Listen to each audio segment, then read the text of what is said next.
Good morning, everyone. Here we are at Curve in Leicester on a break from rehearsals for our Christmas show, Evita, Andrew Lloyd Webber and Tim Rice's masterpiece. Let's have a bit of a chat about what this production is going to be and how we're getting on. So, Evita is the story of Eva Perón, First Lady of Argentina in mid-20th century. What inspired you, Nikolai, to choose Evita as our holiday season show here at Curve? Well, yeah, I mean, I suppose in some ways it's a bit of a left field Christmas show, isn't it? I think when we were doing some of the Perón scenes where he was sort of taking out his enemies, I thought, oh, blimey, happy Christmas. But you know, we like to mix it up. Like last year we did The Wizard of Oz, which was very much sort of family orientated, and in, you know, previous years we've done more serious sort of musicals from the canon, like West Side Story. So it felt like this year we should try and do something a bit more sort of grown up, something, you know, all the family can enjoy, but it's not quite that sort of, you know, sort of really young sort of audience base. And obviously we love Andrew and Tim's work here at Curve. Andrew Lloyd Webber and his company has been incredibly loyal and incredibly supportive of everything we're trying to do here in Leicester, and so when we heard Evita was available, we just absolutely jumped at the chance to do the show. Amazing. And I think the themes are sort of very current and you know, for a story that's based in mid-20th century, what themes are we exploring to sort of bring it into 2023 and for Leicester's audience, I guess, for our local audience? Well, yeah, it's a great question, because I think when Martha and I first met, we were very keen that we weren't sort of doing a sort of documentary style portrayal of the real Eva Perón's life. It felt like, I mean, that's not what the piece is, you know. Tim and Andrew obviously take a lot of real events, and there is a heck of a lot of historical accuracy in the piece, but it's in many ways it's a work of fiction. It is a quintessentially piece of theatre, and I suppose theme-wise Ava's life looks at principally, I guess, women in politics. It looks at corruption when you acquire power. How does that change you when you come into great wealth? How does that sort of influence your decision making and the way you govern a country? And I think there's so many of those ideas, whether it's women in politics, misogyny in general, women in a sort of male-dominated landscape, whether that's political or just social or cultural, that makes it really relevant. And so I guess the production is drawing out those themes rather than going, this is Argentina in the 1950s, which, you know, we're in Leicester in 2023. We want to communicate to our audiences in a really dynamic and, you know, sort of vibrant way, and I guess that's what we're doing. And realising it the more we work with the material, actually, just how current it is. It's right now. Absolutely. You know? So many themes that we talk about in rehearsals. It's like, wow, this could have been written today about world events happening today. So it's very timely. And Adam, you've spoken about approaching the piece and sort of choreographically, starting with a nucleus of inspiration from Latin America and South American dance, and using that to bring it into sort of 2023 dance-wise. Can you talk a little bit about that? It just feels like, I think for me, because musically it's so, at moments it's so in that place geographically, it's hard to sort of ignore it. And obviously for me the drive is the music, you know, as well as the story and the narrative, but the way that we move has to be connected to the way that it sounds. So it was a constant battle to kind of feel like I wanted to honour its geographical sort of roots, beginnings, but also to be able to sort of step away and use those as an inspiration to find a movement language that feels like it's very contemporary and modern, and something, you know, that an audience can connect with in terms of what they're sitting and watching or seeing around them today. And dance, I don't think has ever been as popular as it is now. So it feels like it's become, you know, the strongest tool it's ever been in order to communicate story. Yeah. And so if there's a way of drawing on sort of a movement language that people feel familiar with, but I can still honour its birth and meet somewhere in the middle, then it becomes something kind of dynamic and new of its own.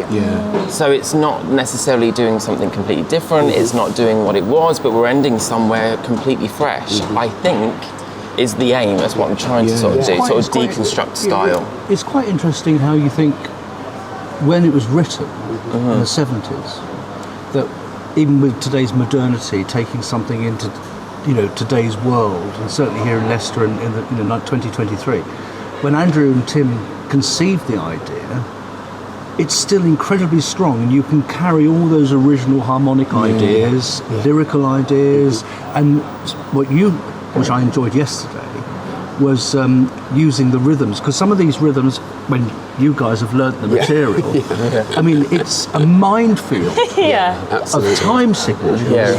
But it's one of those things where it's so cleverly written in the sense that when you have a dramatic pulse or a lyric that needs to be emphasised, underlined, accented, it's always in one of these funny time signatures that Andrew does, and I think it's brilliant, and it's still really valid. So the musical material, the source material, is as valid then as it is now. But with these incredible rhythms that keep us all alive and keep you on your toes. Absolutely. It informs the actor, doesn't it? It's all intentional, it's all purposeful. Everything that's written in the musical score, it has. There's a reason for why it exists. Yeah, it's when you want to give a certain message to the audience, that word happens a beat earlier than what you expected. And those sorts of things. And the whole structure of the piece, it's, you think of a play written in the 1970s, you think, oh, that must be incredibly dated and of its time, and I think the sort of structure they were playing with, that really sort of episodic, very filmic sort of idea, like the Buenos Aires stuff you were working on last night. I mean, that is like a huge sort of film sequence, and then it jump cuts to another scene, and then musically it tells us we're somewhere else, and that feels incredibly contemporary, and they were sort of ahead of their time there. So the piece feels really contemporary today when we have all that sort of film language, and we're able to sort of look at that in our staging and the way we're sort of looking at it. And what's so thrilling about, I guess, your work and what you're doing with the piece is that it feels so contemporary. You're taking the themes, again, it's not sort of literal, like this is this dance step with this character from this time. It's taking an idea of what this woman is experiencing when she visits the city, or how the narrator is sort of guiding us through that, and that's what makes it so alive, I think, the idea of the taste of it, the atmosphere, the vibe, the themes, and as you say, the way we use dance in contemporary culture now is so sophisticated, isn't it? And it's really wonderful to see that sort of. I suppose as the film world actually weirdly has kind of introduced that to us even more. And like you just said, the film, the show is kind of strangely cinematic. Well, totally. I mean, the way it literally, like, a scene just ends, and then we just like cut forward 5 years, and we're just like, all right, absolutely, and that's what you might do in a film. Absolutely. And the audience don't think twice, and so in that way, they're sort of they were radical in the 70s, and it just feels absolutely where our culture is now. There's a certain naivety in the writing. I think absolutely, but because I think there's lots of musical rules that have been broken. And just stylistic choices that are just so like, did you mean to do that, or was that just a happy accident? It's really interesting. I mean, when I'd never seen the show, I saw it a few years ago, but I didn't grow up listening to it at Evita, so it's relatively new in my mind. But having seen the show recently and then reading the score, it's not what I imagined it to be, because it is so. I don't know, in terms of its structure, it's so simple. It's this scene, then this happens, then this happens. But then it's coloured beautifully with such complex music, which, it's still learning. I like the idea of Che being the narrator. Yes. I love that. So that's another thing that we've sort of, a show that's 50 years old, going back to actually what's written.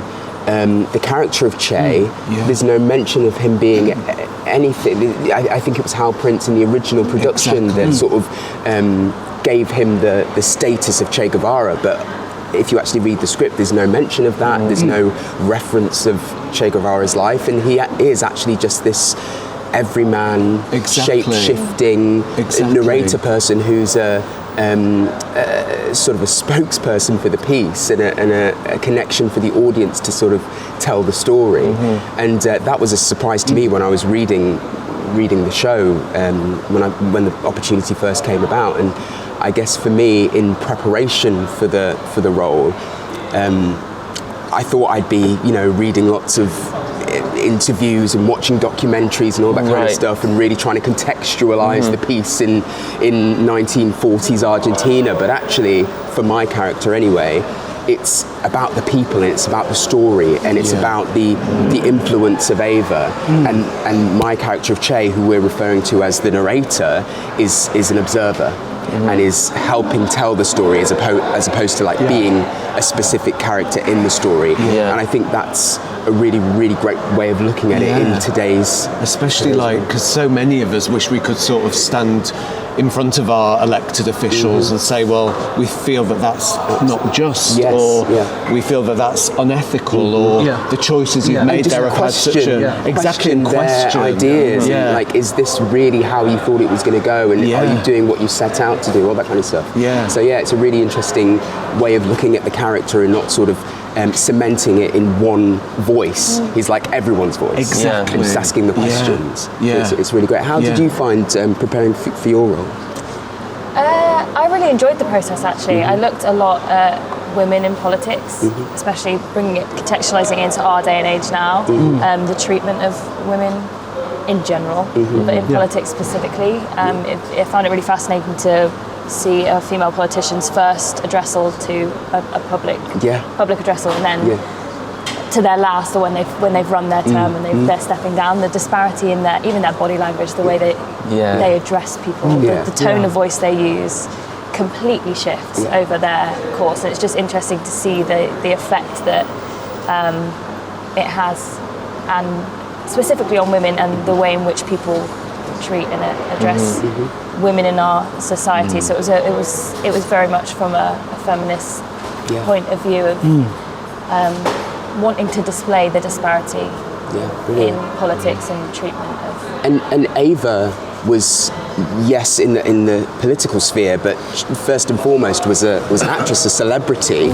And I guess, again, bringing it into the 21st century, the idea of social media influencing, and we've sort of talked about the idea of Ava being the first social media influencer, her social media being the radio, and sort of working sort of that journey from celebrity into politics. And it's really interesting how politics today, so many politicians that we know, going on I'm a Celebrity and all that kind of stuff. It's become, it's not just about running a country, it's about popularity and influencing the only way to influence people is to use modern social media and television and all that kind of stuff. And we've spoken about how Ava was maybe the first to do that with her radio show and all that kind of stuff. So it's really, really interesting. Sorry. No, it's interesting to play with how your accessibility can define you as a person, and dealing with that knife edge of wanting to have your own privacy in your own life and your own everything, but then to be this person, you have to make yourself so widely accessible, and that battle between the two sort of worlds is really complex, and it's interesting to play it a person who had such effect on a lot of people in many different complex ways. Absolutely. And that one action can affect you in a certain way, but that person in a completely different way. To play those complexities is really fascinating. And as a character, real life Ava, and as a character, she's extremely divisive. And throughout the piece, there's you've got the workers and the labourers and the army, and everyone has their opinion of this this woman who we know is at least at the base of it all is trying to do something good and amazing to what she thinks is good, exactly. Which is interesting. And she believes wholeheartedly as much, I think, anyone believes in what they are doing is the right thing when that might not be the reality of the situation to everyone. Absolutely, and the sort of scenes with our characters and the moments that we have together with the narrator, Che, questioning Ava's what she's doing, how it's all going, and that struggle between what needs to happen and what the ultimate goal is, and the things that you have to do in order to get there. And I think that relationship between Che and Ava shows that that's not always a straight line. It can be a bit of a struggle to do what you feel is right, but in order to get there, you may have to sort of bend the rules a little bit. And I think that those discussions that we've been having and the way that that's shown in the piece is really interesting, and that constant struggle. And I wonder, I was thinking about it yesterday, historically there's such scrutiny on our female leaders. And you just wonder, if this same figure had existed in a different form, i.e. a male identifying form, would we be sitting here talking about them today? Because there's so many male politicians who have come into politics one way or another with such sort of wonderful ideology about giving a voice to the people, and all of these sort of charitable and she was a visionary, whether it was using her cachet as a sort of celebrity in order to speak to a wider demographic and influence politics from that side of it. But would we still be sitting here today talking about how would she be called a divisive figure if it were a male politician? I mean, it's interesting, isn't it? Very, very interesting. Because lots of what Eva Peron did is not dissimilar or remarkable. It's not radical in any way. When you compare it to many male politicians. Absolutely. But I suppose what she did have in abundance was, and Andrew and Tim document it so vividly in the play, is star quality. I mean, she was clearly, she had that magic that, a Marilyn Monroe or a Meghan Markle or the Queen, these extraordinary women throughout history where there's something magical about them and something really profound. Their impact on the world is vulnerable. And vulnerable. Often that, that beautiful quality or power even, or a tool that women often have over men, in able to show their vulnerable and sensitive side, and it's a tool of connection. It's you could say, is it utilized as a tool or as a power to communicate, or is it just inherent? It's like men and women are two completely separate species, and I think that's clearly obviously what's happened over time is the threat that men have over a woman's power to be able to communicate in ways that we don't. But also how, with her vulnerability, which sometimes you say she promotes and she demonstrates, I guess, in a very knowing and intelligently sort of placed way. But then for a sort of population, they were moved by her vulnerability, and they I think it's maybe a lesson for us today that actually showing vulnerability and being open and then being very honest about what your ideology is, and some of the battles and the struggles you might have in order to achieve that, I think is sort of helpful, isn't it? And it is relatable, and it is... That's the word, isn't it? It's inspires relatable. people. It makes people feel seen and heard and understood, and that's where trust is built. And I just love the way that all of that, if you listen to the show as a instrumental, you get all of that, because the music is so specific and so moving and emotive. Without us on stage, you could just listen to the score and it's just equally as moving. Stephen, you've worked on a lot of Andrew's shows. How did you approach Evita when looking at this? I've never seen it, never saw it, but I've always listened to it. I mean, it's iconic, isn't it? And you just mentioned about being vulnerable, and you think about those words with relationship to compositional structure and rhythmical structure. So Ava has one of the most iconic songs, obviously, don't quote me, Argentina, but the first 4 bars of it are written in such a way that you can hear her heartbeat. Wow. Because the music is actually extended within those triplets in the bar. and you don't have any triplets. You're not allowed them. But it's a character. But it's very interesting how the characters, and when you're driving, let's simplistically call it the narration, you are driving rhythmically. You are being elegant with your rhythms.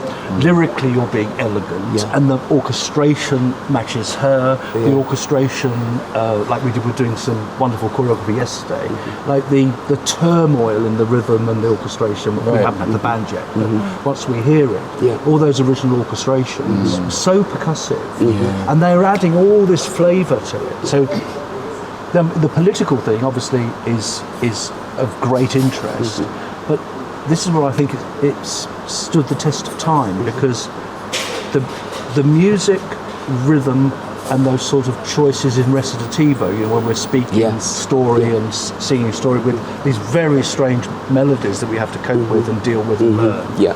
That, good luck, well done. Is it really F sharp? Sadly, yes.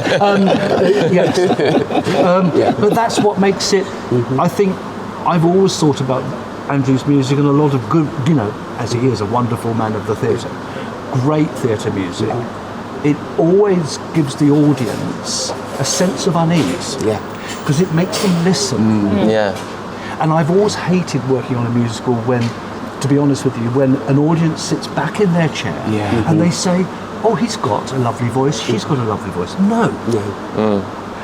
I want you to listen to what they're saying. Yes. And it's so important. So, and that's coming back to an earlier thing about the rhythms and the complexities of the rhythm and the harmony, which is brilliant and naive, as we said earlier. But it keeps us listening to what's going on. What's the next part of the story? It's not just this even. Arguably a pop song, a ballad. It's not that. It's Absolutely. Alive. And I found, again, preparing to come into rehearsals, instead of watching all the documentaries and stuff, I listened to the previous recordings, and listening to it, it sounds so easy and sounds so conversational, but that's because it's written in a way that you are listening to the words, and the lyrical melodies are so in tune with the themes that are in the piece that you listen to every word. When you get onto the score and you look at the dots, it's like, oh my goodness, is this ever going to go in? The chromatic melodies, and these what seem on the page like really odd stresses, but then you sing it and it's just like, oh, of course it's Makes that, sense. because that's how we would say it as in a conversation. So it's just. I like really, our original conversation when we first met and started working together. It's been in the catalogue, in the public, some of this material for such a long time. And when you and I first worked together on it, going back to what was written on the page. Absolutely. Because we've all heard it many times. But actually, have we heard it? Maybe not. We've heard the melody. Really have we really listened to it? And so when and I remember your face was really? But absolutely yes. Absolutely yes, really. And because all the stresses end up being in a beat or off the beat when you want us to tell us that story. Absolutely.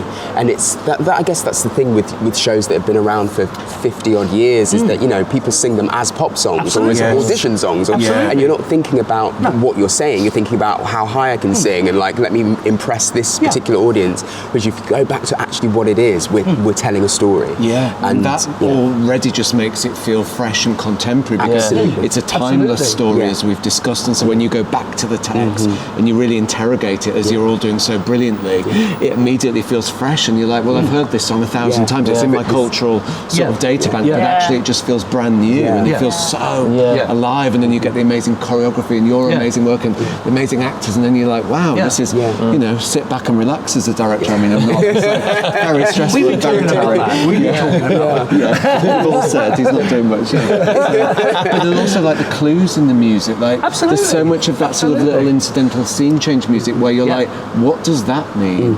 And then it's very clear that what the character was saying, or what you thought their objective was, the music tells you it's possibly something else. And the subtext is sitting under the lyric, and that's why I suppose that's one of the greatest sort of partnerships in theatre of all time, aren't they, Tim and Andrew? Because they're just so in tune and so much complexity there. Yeah. It's really exciting. Yeah, it is. And so we're creating Evita, the musical, big scale revival for Leicester. What can local audiences expect from Evita this Christmas? Well, I think they'll hopefully get what they always get when they come to see us at Christmas or any time when we're doing our own sort of Made at Curve production, is that it's created with love, it's created with integrity, it's created with real care and imagination.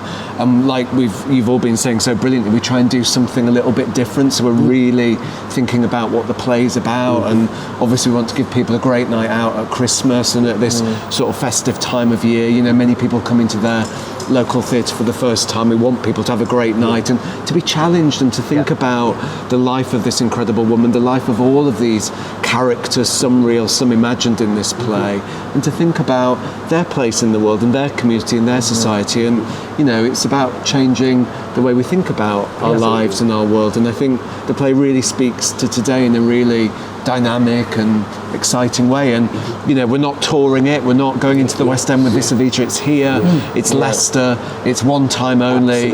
And so you get all of that amazing resource that we've got in the building.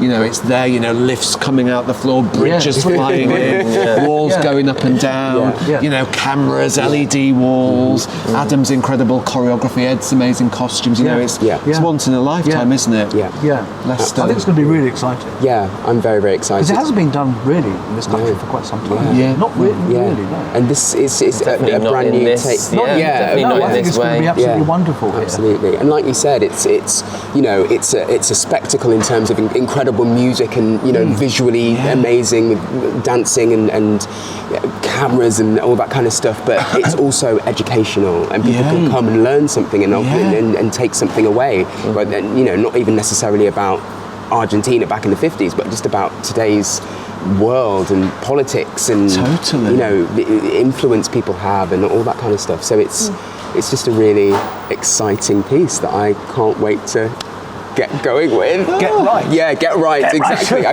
can't wait to learn. First point. Learned it all. What you've done in like a week and a half already. It's incredible. Really quickly. Yeah, you two are quite special.